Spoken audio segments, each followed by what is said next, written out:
Boa noite. Desculpa aí os nossos seguidores. A gente teve um probleminha técnico, não conseguimos entrar na hora anunciada, às 19 horas. Bom, nós estamos aqui hoje à noite com a doutora Gardenha, arquiteta, urbanista, restauradora, e eu, como de praxe, eu vou passar a palavra para ela vai fazer a apresentação complementar dela, e em seguida ela começa a abordar o nosso tema, que hoje é Pinheiro, problemas urbanos e implicações em Maceió. Um assunto muito importante, nós temos esse grave problema de Pinheiro. Então, os telespectadores, os seguidores que quiserem opinar, podem botar sua opinião aí, suas críticas ou indagações, e posteriormente a gente, então, responderá, tá bom? Então, com a palavra, doutora Gardenha. Boa noite. Olá, Corinto, boa noite, tudo jóia?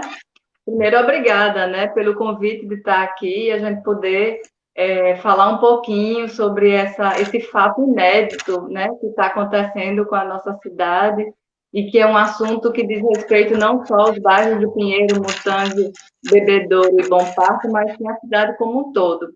E para esclarecer isso, é importante a gente eu fiz alguns apontamentos, né, um alinhamento, uma ordem de pensamento e gostaria de expor para vocês, né? Então, primeiro, a gente tem um problema urbano muito importante.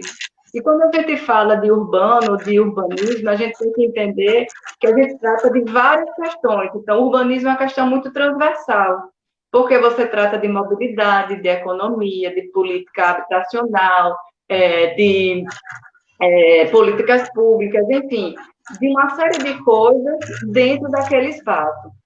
E é importante a gente também entender qual é a importância e o peso desses bairros para a cidade, para a gente chegar a essa problemática e mostrar como está surgindo. No caso específico de Bebedouro, né, que é um bairro histórico, é um bairro que começou em função daquele caminho lá do Jaraguá Centro, né, no sentido da rota de comércio, é um dos bairros mais antigos, um bairro que não tem um crescimento tão adensado, não tão fervoroso, digamos assim, porque ele é patrimônio histórico. E por ser patrimônio histórico, ele tem uma relevância muito grande para a cidade, né? Já os bairros de Mutange e Bom Parto são bairros que surgiram em função dessa ligação do centro e de Bebedouro. Então, está ali no meio. E no caso especificamente do Mutange, é um bairro que, assim, grande parte dele é uma invasão de impostos, né? Que, na realidade, não deveria nem existir.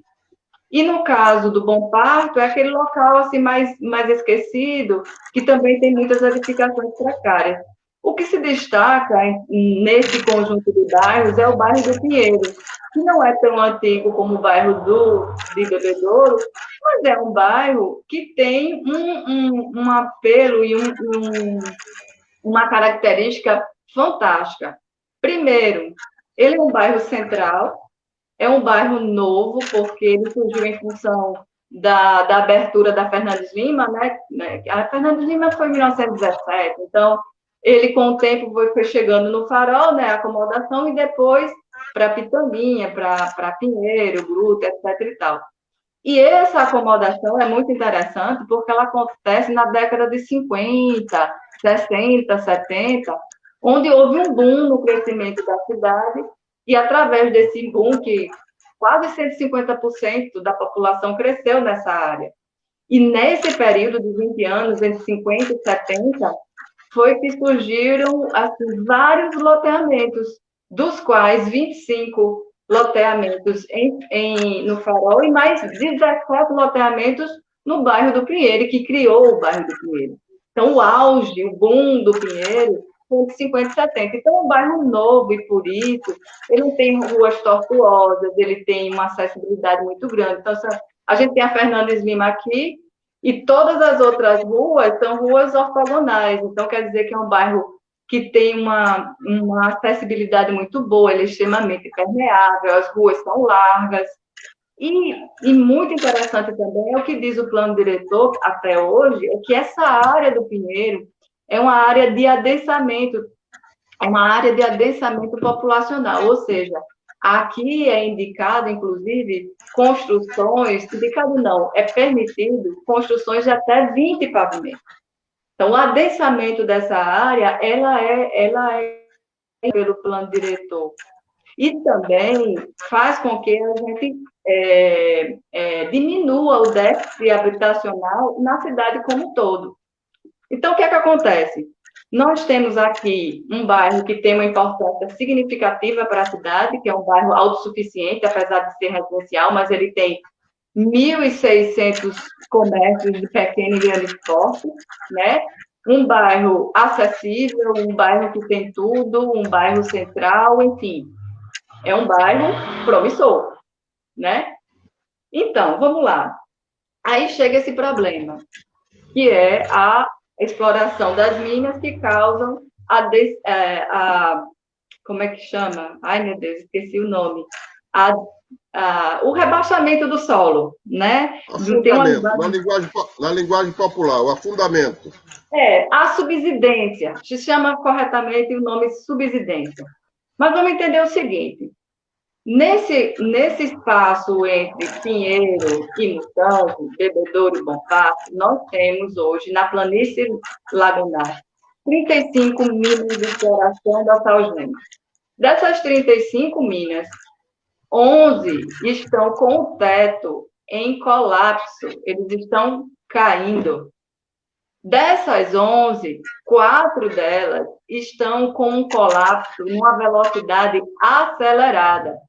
Então, apesar de essas minas estarem a quase 1 quilômetro de profundidade, à medida que você vai tendo o teto caindo, você está com essa cratera subindo, essas minas e esses colapsos subindo, né? Então, o último relatório da CPRM mostra que dessas minas todas, essas 4 estão e precisam ser, como é que se diz? Atendidas, precisa parar essa subsidência. Só no bairro do Mutange, em um ano, houve a subsidência ou um achatamento, um afundamento de quase 30 centímetros. Isso é extremamente significativo. Isso implica dizer também que a velocidade está muito grande em relação à encosta. A encosta está puxando o bairro do Pinheiro em direção à lagoa. Então, diante dessa situação e dos grandes problemas que a gente tem urbano, a gente tem um problema também tão maior quanto, que é a recuperação dessas minas, porque você tem que parar com esse problema, né? Você tem que parar com essa subsidência. Então, a Braskem fez um plano para fazer uma espécie de tamponamento, um enchimento dessas 4 minas que são mais graves, né, que fica ali no Mutange. E que gera um grande outro problema, porque essas 4 minas vão precisar ser preenchidas com areia, ininterruptamente, ou seja, 24 horas por dia, onde a cada 20 minutos ela vai precisar de 30 metros cúbicos de areia, ou seja, a cada 1 hora você tem 90 metros cúbicos de areia, que equivale a 45 toneladas por hora, tá certo? E que não pode parar. É uma logística que vai durar 3 anos. Durante 3 anos, vai ter que preencher essas minas ininterruptamente, mas o pior de tudo é de onde vem essa areia. Foi dado o alvará, né? O alvará não, a permissão para se extrair essa areia de lá de Marechal Deodoro.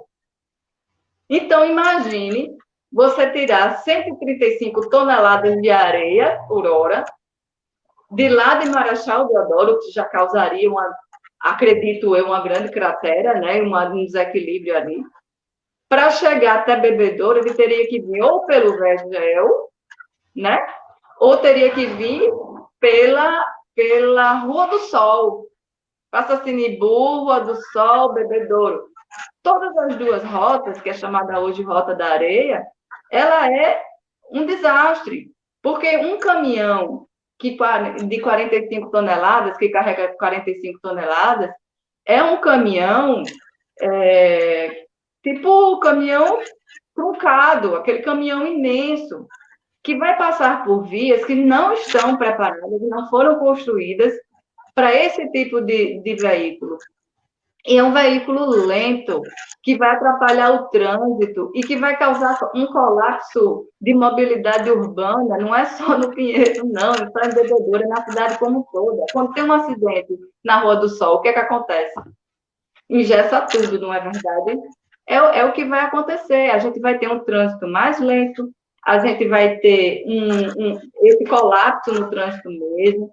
A gente tem uma outra coisa, essa quantidade de areia que vai ser retirada, além da ideia desse desequilíbrio que eu acredito que possa acontecer, não estou afirmando, mas que possa acontecer, vai afetar a construção civil. De onde a construção civil vai tirar a areia que está sendo toda utilizada para essas minas? Como a construção civil? Porque a base dela é areia, cimento e tijolo, né? Sem areia a gente não constrói. Então, o que vai acontecer com tudo isso? Tem uma outra questão importantíssima. Vocês já viram em vários jornais que essa área, esse miolo do centro, do Mutange, foram desocupadas e as casas estão sendo demolidas. E até precisam ser demolidas.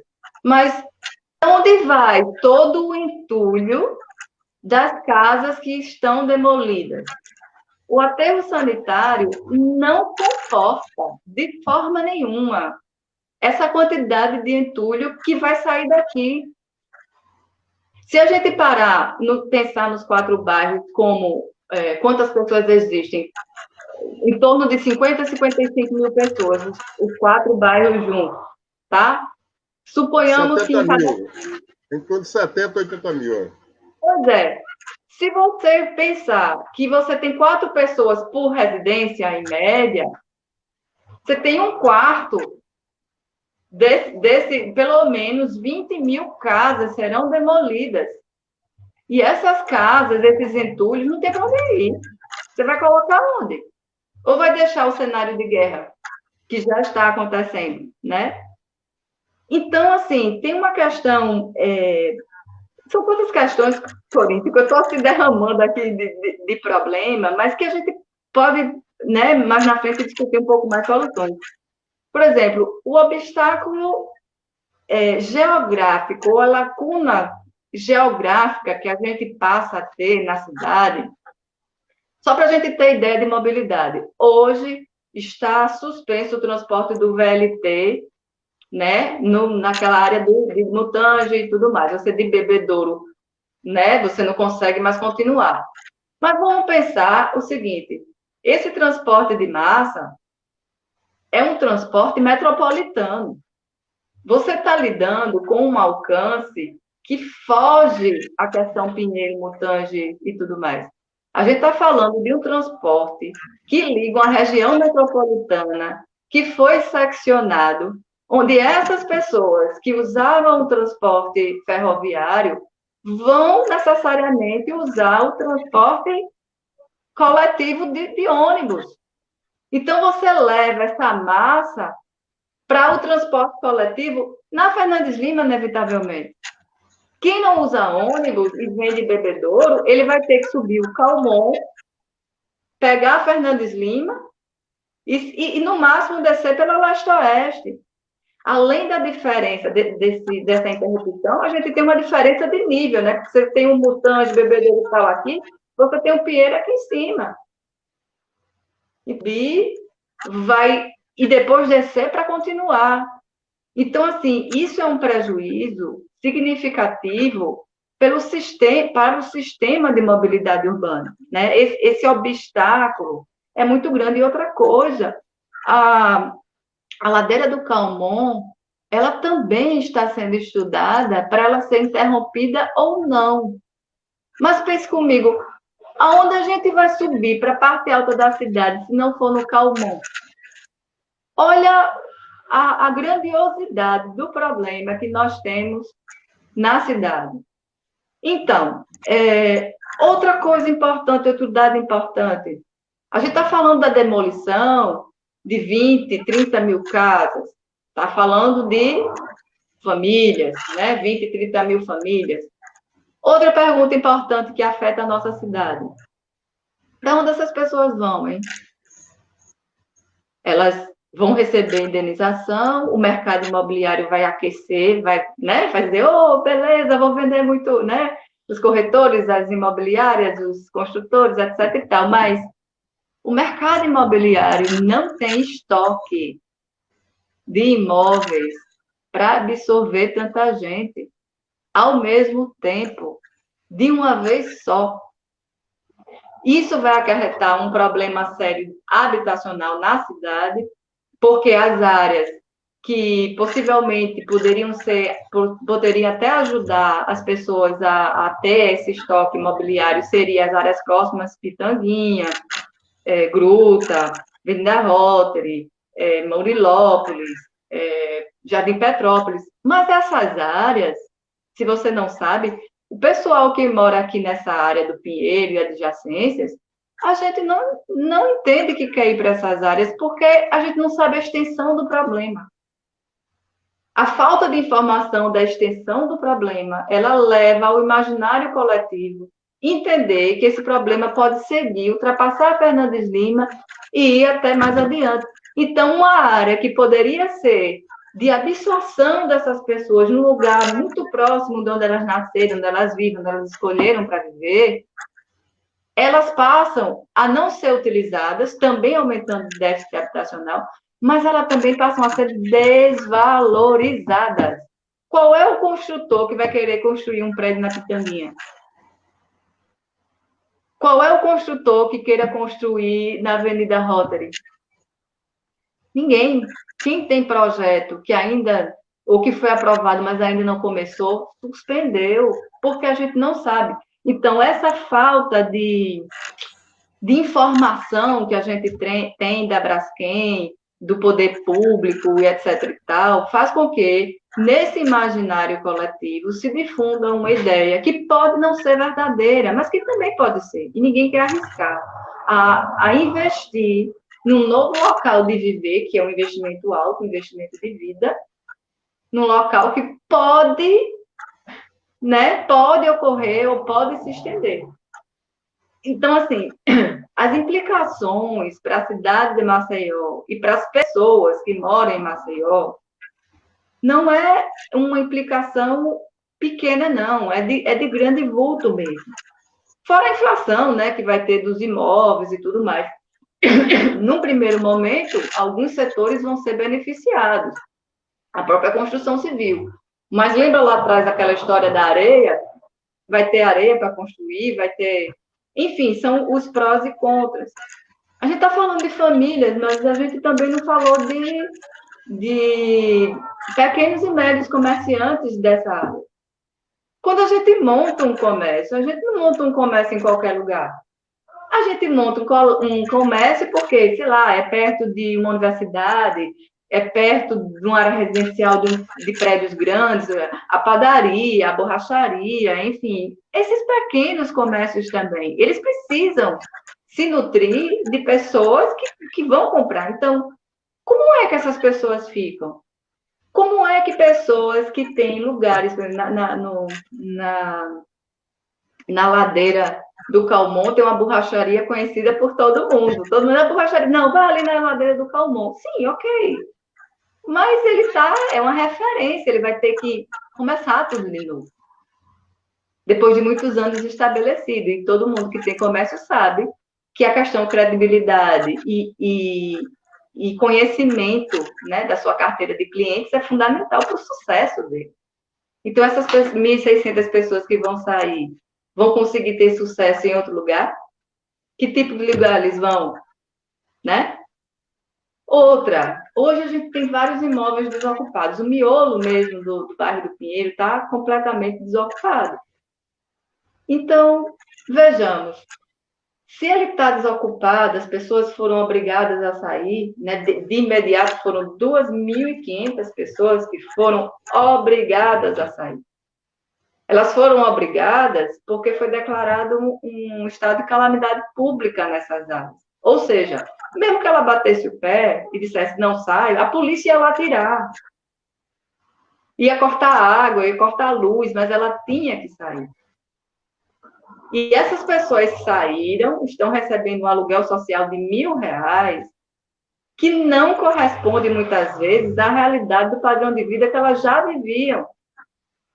E que ela tem que complementar, né? Então, esses imóveis que estão desocupados, que ainda não foram demolidos ou não se foi dado destino, estão sendo saqueados, tá? Estão roubando porta, janela, o que tiver de valor. Sanitário, pia, luminárias, né? Estão sendo saqueados. Segundo, esses imóveis desocupados, eles podem ser ocupados por pessoas, assim, que não... virar favelas mesmo. Ou ser um núcleo do crime organizado. Porque a área é muito grande. A gente não tem um efetivo policial que vai policiar aqui o tempo todo.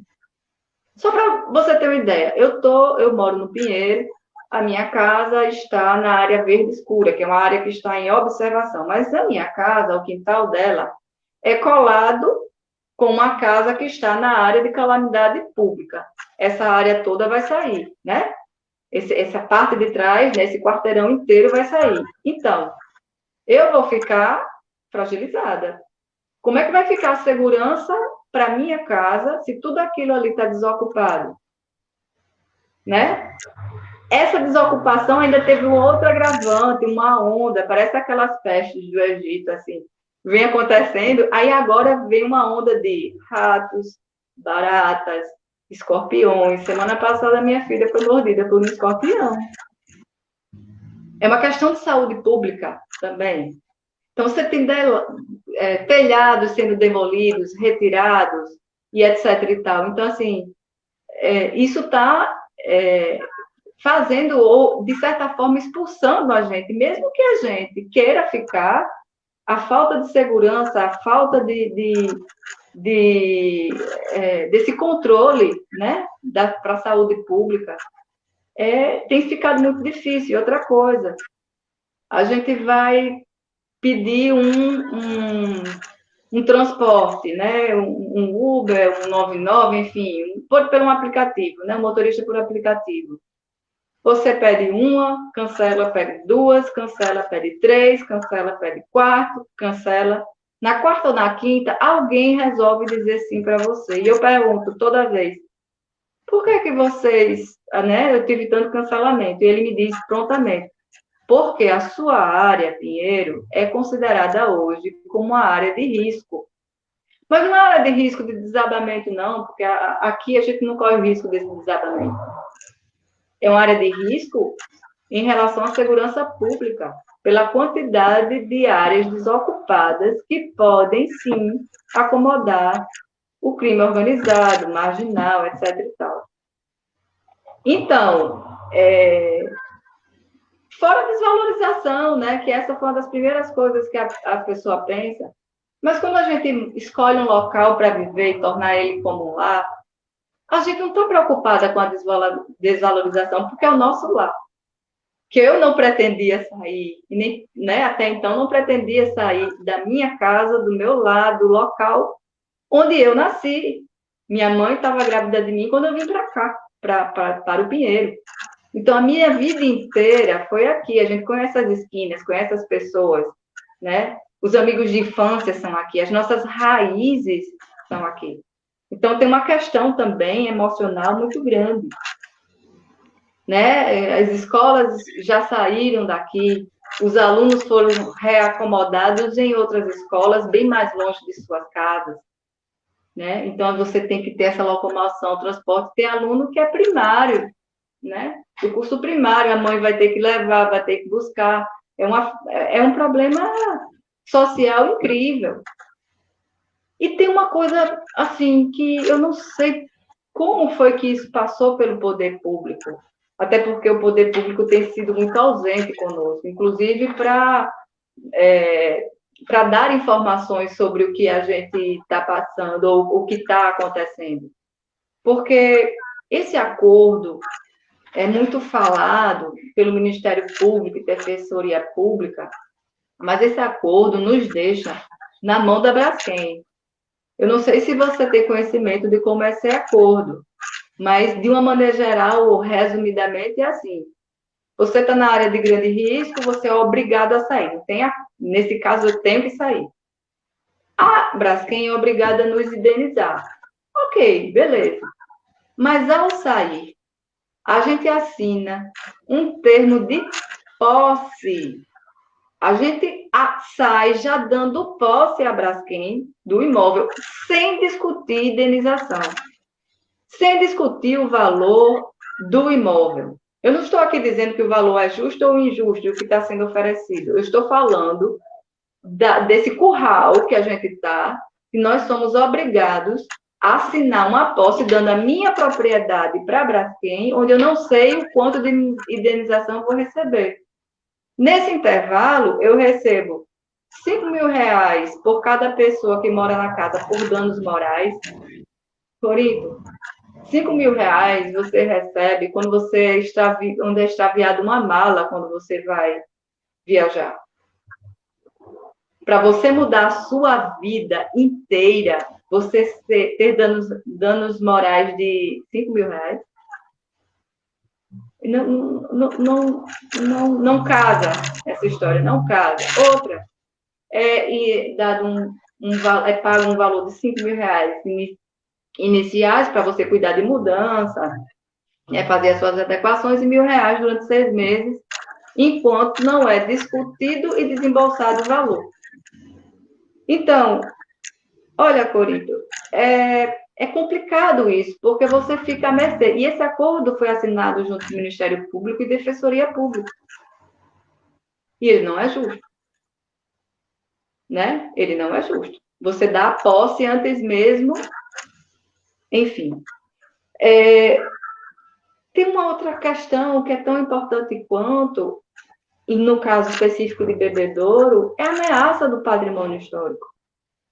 A gente falou aqui sobre esse percurso, né, que ligava o centro até Bebedouro, mas você tem 4 sítios históricos tombados pelo Estado e pelo município, que é Jaraguá, Centro, Bebedouro e Fernão Velho. A gente corre o risco de perder referências significativas, como a Casa Zé Lopes, que vai estar exatamente do lado do estoque de areia que estão fazendo para a recuperação das minas. Ela está muito próxima, ela está na planície, ela está muito próximo disso aí.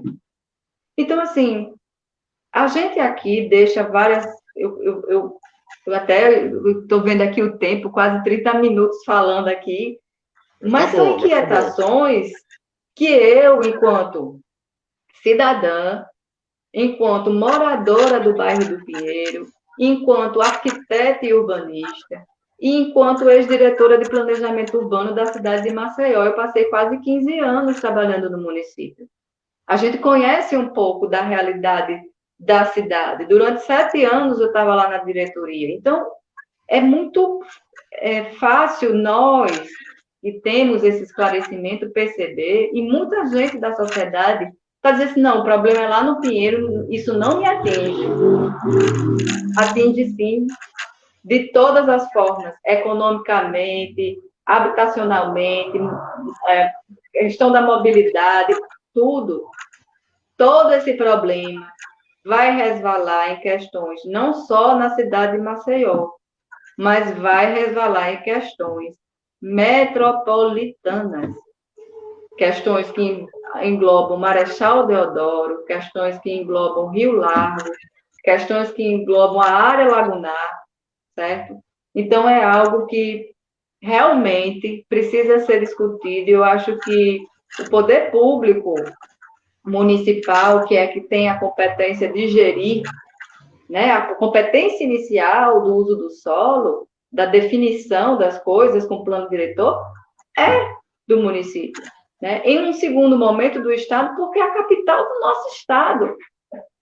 E da metrópole, porque toda essa região também depende e se alimenta da capital do Estado. Então, são considerações que eu acho que a gente precisa discutir um pouco mais, e o poder público tem um enorme desafio, que não é um desafio de uma gestão de prefeito que vai começar o ano que vem, mas é um desafio de anos. A recuperação de 4 minas são 3 anos, e o restante das minas? E o que é que vai acontecer nesse intervalo de 3 anos? Vai ficar tudo desocupado, quebrado, sem nada? Né? Soluções de pequeno, médio e longo prazo precisam acontecer imediatamente. E essa recuperação das minas está prevista agora, em setembro. Para agora, não é para ontem, nem daqui a um ano. Não, é para agora. Esse caos que já está acontecendo em 4 bairros vai se estender. Vai se estender para os empresários, para a população, para o poder público. Enfim, eu elenquei aqui, eu fiz essa miscelânea de informações, que eu acho importante passar a informação, mas de algumas reflexões, né? Sobre como fazer e o que a gente vai fazer. Gardênia, o Mário... Não estou ouvindo você. Alô? Está ouvindo? Não estou ouvindo. Deixa eu ver aqui. Não estou ouvindo.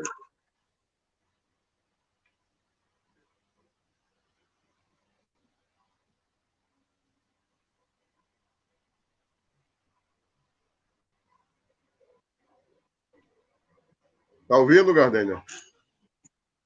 Está ouvindo? Não consigo. Não? Ouvir você. Não. Deixa eu ver se... É ativar o seu microfone. Hein?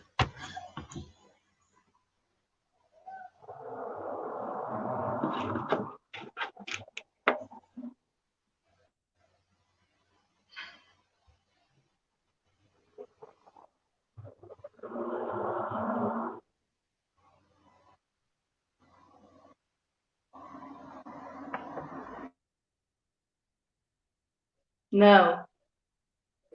Alô? Não consigo ouvir você. Deixa eu ver se no Facebook...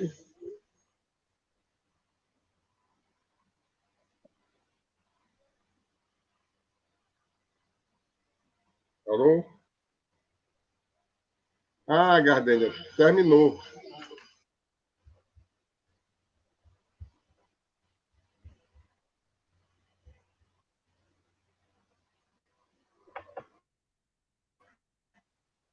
Não consegue não ativar no microfone.